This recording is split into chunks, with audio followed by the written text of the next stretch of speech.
What is up, guys? This is Max Square, and in this video I'm going to be showing you the best app for streaming to YouTube or any other service from your Mac. And the best part about it is free. So let's check it out.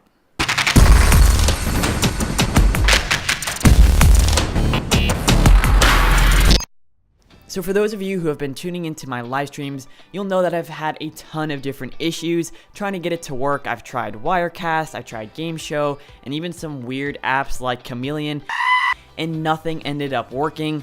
But I finally found this app after searching for hours and hours on the web trying to get a good app to work. And while I've only tested this on YouTube, it does support streaming to platforms like Twitch, Facebook Live, Dailymotion, and a couple of others. So pretty much wherever you're streaming to, it should work for you.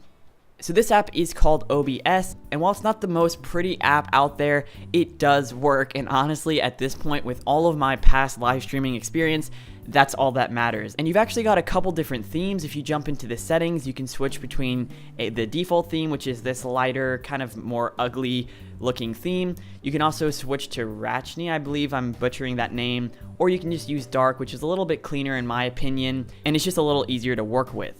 Now, the way everything works is you have your scenes, your sources, you can monitor all your levels, and then you can cut between different scenes. So a scene would include something like a camera. In this case, I have my other monitor coming in here, and then you've got your mic. So I have one scene right here, and I've got my mic and my other monitor right here, but I've also pulled in the system audio through Soundflower. So I'm using the Soundflower 2 channel. I'll put a link in the description so you can check that out. But basically, it just feeds the audio out of my Mac and then back in as kind of a virtual input.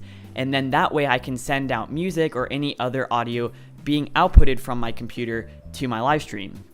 So you can monitor those levels here. I can bring up my desktop audio if I was playing music, or I can bring up my mic, and you'll see it can monitor the levels there. But let's say you were screen sharing, but you also wanted to cut to a camera. You could add a preset here. You can name the scene 2 or whatever you want. And this has support for game capture, a media source, or video capture device. So really whatever you need it for, whether you're adding a camera or maybe a TV feed in or whatever it is, you can pretty much add them all here.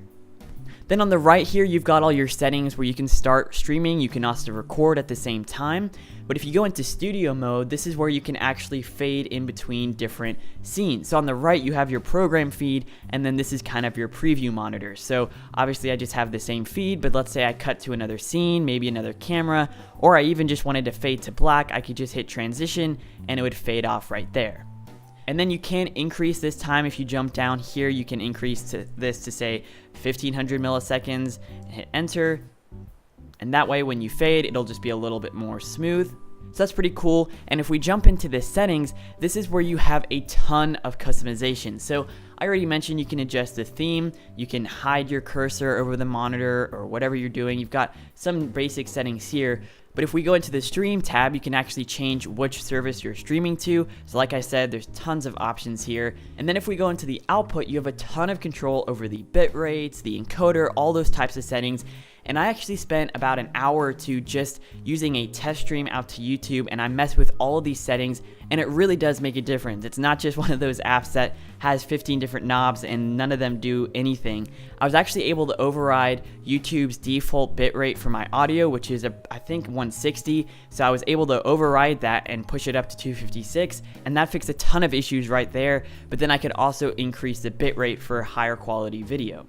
Then if you go to the audio, you can manage where all your channels are coming in. Like I mentioned, I'm using Soundflower to output my display audio. And then under the video tab, you can actually choose what the scaled resolution is going to be. So this by default was set to 960 by 540, and that just looked awful. Even though it is just screen sharing, you could kind of see how bad the quality was. So I pushed this to 720 so that no matter what, it'll always output HD. And then you can adjust the FPS, you've got options to add hotkeys, and then a couple of other settings in advance, which I don't really feel like getting into, mostly because I don't know what they do. So like I said, this app has fixed tons of my live streaming issues. It's just so much easier to work with, and the best part about it is free. Now, I say this in all the videos that are not sponsored, but this is not a sponsored video. I just found this app, and this was a serious problem on my channel with the live streaming. It was just such a pain trying to get everything to look smooth, but I think this app has really solved that problem. And until I find something else, it looks like this is just going to be what I'm going to be using for all of my future live streams. So guys, that is it for this video. I hope you all enjoyed. If so, be sure to hit that like button and subscribe down below. Thank you so much for watching, and I will see you in the next one.